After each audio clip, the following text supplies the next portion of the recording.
Jadis, quand vous ne connaissiez pas Dieu, vous étiez esclaves de ces dieux qui n'en sont pas vraiment.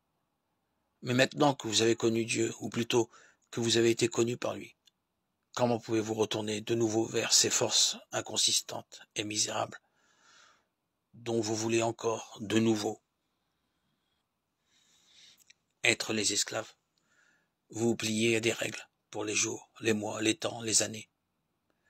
J'ai bien peur de m'être épuisé pour rien avec vous. Frère, je vous en prie, devenez comme moi, puisque moi j'étais devenu comme vous étiez. À ce moment-là, vous ne m'avez fait aucun mal, vous le savez. C'est par suite d'une maladie que je vous annonçais l'évangile pour la première fois. Et l'épreuve qu'était pour vous ce corps malade, vous ne l'avez pas repoussé avec dégoût, mais vous m'avez accueilli comme un ange de Dieu, comme le Christ Jésus lui-même. Où donc est votre joie d'alors? Je vous en rends témoignage. Si vous avez pu, vous vous seriez arraché les yeux pour me les donner. Suis-je donc devenu votre ennemi pour vous avoir dit la vérité? Leur attachement pour vous n'est pas bon, mais ils voudraient m'exclure pour que vous vous attachiez à eux. Ce serait bien d'avoir un bon attachement en permanence. Pas seulement quand je suis chez vous.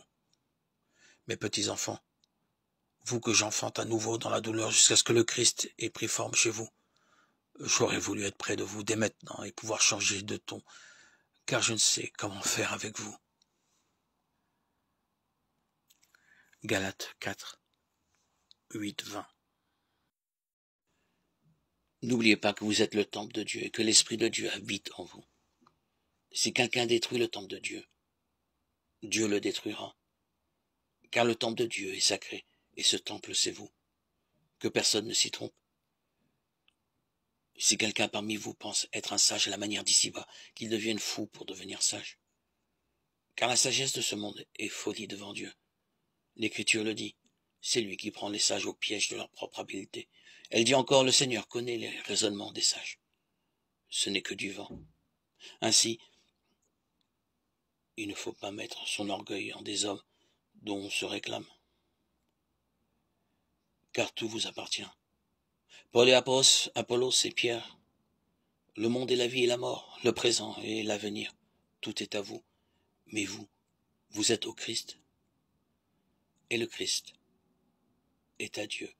1 Corinthiens 16, 23. La persévérance dans la prière est une condition de l'exaucement. Il faut prier sans cesse pour croître dans la foi. Persévérer dans la prière. Est-il écrit, persévérez dans la prière. Veillez-y, avec action de grâce. Romains 12, 12. Colossiens 4, 2. Pierre exhorte les croyants en ces termes. Soyez donc sages et sobres pour vaquer à la prière. 1 Pierre 4, 7. L'apôtre Paul leur dit, en toute chose, faites connaître vos besoins à Dieu par des prières et des supplications avec des actions de grâce.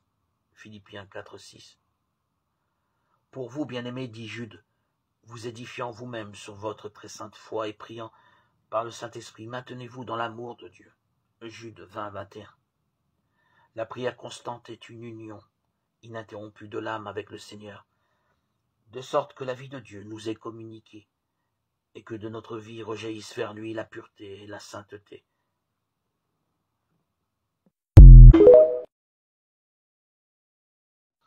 Quand l'amour du Sauveur est implanté dans un cœur, de même qu'un parfum suave, il ne peut rester caché.